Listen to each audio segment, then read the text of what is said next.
സമീപകാലത്ത് അമ്മാളു എന്ന അമ്മ സാമൂഹ്യ മാധ്യമങ്ങളിൽ ശ്രദ്ധ നേടിയിരുന്നു. നടൻ മമ്മൂട്ടിയെ കാണണമെന്ന് അമ്മാളു അമ്മ പറഞ്ഞൊരു വീഡിയോ ആയിരുന്നു ഇതിനു കാരണം.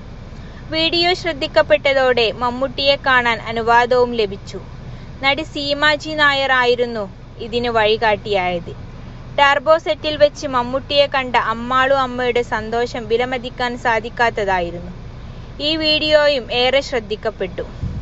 അമ്മാളു അമ്മയെ ചേർത്ത് നിർത്തിയ മമ്മൂട്ടി സമ്മാനവും നൽകിയാണ് അവരെ യാത്രയാക്കിയത്.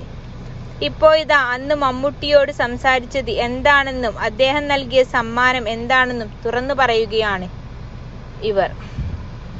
ഒരു ജോഡി ഡ്രസ്സും 10,000 രൂപയും മമ്മൂക്ക തന്നു. ആ രൂപ ദൈവങ്ങൾക്ക് തന്നെ കൊടുത്തു, അമ്പലങ്ങളിലും പള്ളികൾക്കും കൊടുത്തു.